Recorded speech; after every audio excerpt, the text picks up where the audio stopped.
Hello friends, எல்லாருக்கும் வணக்கம். இன்றைக்கி வெட்டிங் ஸ்டைலில் ரவா பொங்கல் எப்படி பண்ணுறதுன்னு பார்க்கலாம்.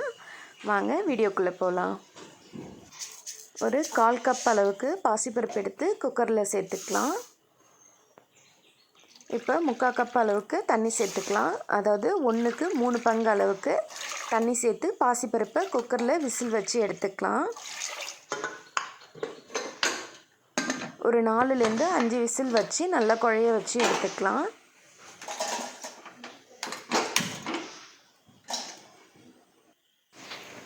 இப்போ அடுப்பில் ஒரு வானல் வச்சுக்கலாம்.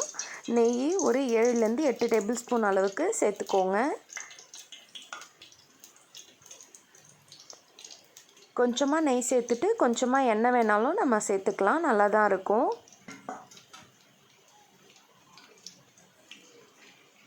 இப்போ நெய் நல்லா சூடானதும் இதில் ஒரு 1/2 டேபிள் ஸ்பூன் அளவுக்கு நான் மிளகு சேர்த்துக்கிறேன்.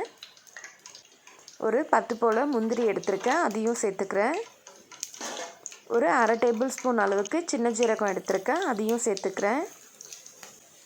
இப்போ இதெல்லாம் நல்லா செவந்து பொரிஞ்சு வரட்டும். இந்த டைமில் நான் ஒரு 2 பச்சை மிளகாய் சேர்த்துக்கிறேன். பொடியாக நறுக்குன இஞ்சி ஒரு துண்டு சேர்த்துக்கிறேன். கருவேப்பிலை ஒரு 2 கொத்து சேர்த்துக்கிறேன். இது எல்லாத்தையுமே நல்லா கலந்து விட்டுடலாம். இது இப்போ நல்லா பொரிஞ்சு வந்ததும் ஒரு கப் அளவுக்கு ரவையை இது கூட இப்போ சேர்த்துக்கலாம். இதை அப்படியே ஒரு 2லேருந்து 3 நிமிஷம் வரைய அப்படியே வதக்கி விட்டுருங்க. ரவை நல்லா அந்த நெய்யில் வறுபட்டு வரட்டும்.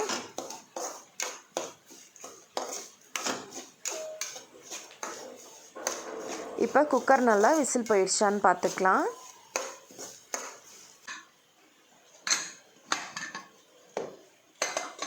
பாருங்கள், குக்கர் விசில் போயிடுச்சு. பருப்பு நல்லா வெந்து இந்த அளவுக்கு நல்லா குழஞ்சி வந்துருச்சு. இதை அப்படியே ஒரு மத்தை வச்சு நல்லா மசிச்சு எடுத்துடலாம். பருப்பு திப்பி திப்பியாக இருக்கக்கூடாது, அதனால் நல்லா கடைஞ்சி விட்டுருங்க.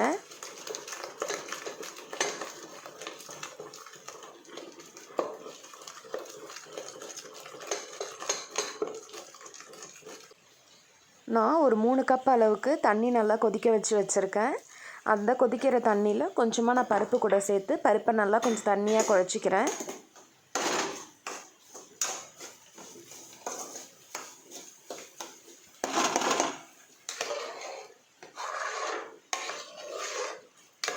கட்டி இல்லாமல் நல்லா குழச்சி விட்டுருங்க.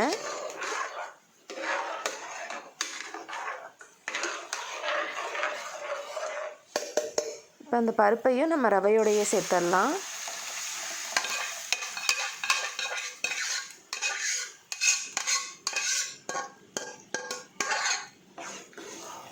இப்போது கைவிடாமல் கிளற ஆரம்பிச்சிருங்க.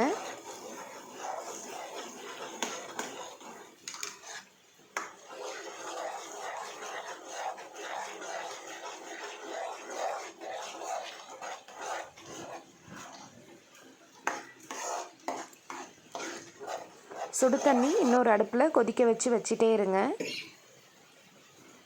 இப்போது தேவையான அளவுக்கு உப்பு சேர்த்துக்கோங்க. ஒரு 1/4 டேபிள் ஸ்பூன் அளவுக்கு மஞ்சத்தூள் சேர்த்துக்கோங்க.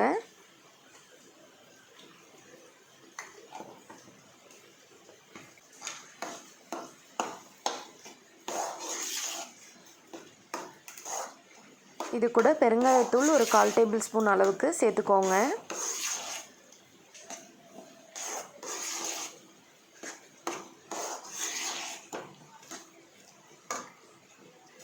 இப்போது தண்ணி சேர்த்துக்கலாம். மொத்தமாக சேர்க்காமல் கொஞ்சம் கொஞ்சமாக சேர்த்து வேக சேர்த்து கிண்டி விடுங்க.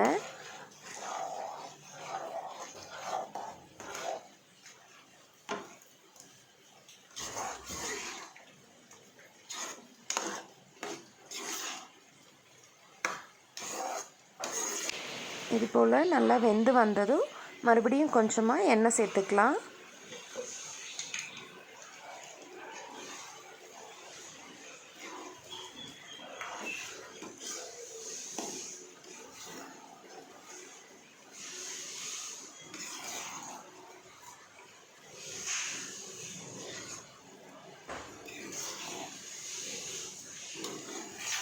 இந்த அளவுக்கு நல்லா ஒட்டாமல் வரணும். அந்தளவுக்கு எண்ணெயோ நெய்யோ சேர்த்துக்கோங்க. இதில் நெய் நிறைய சேர்த்து பண்ணும் பொழுது நல்ல வாசனையாக இருக்கும். அவ்வளோதாங்க. இது கூட இப்போ கொஞ்சமாக மல்லி இலை சேர்த்துடலாம்.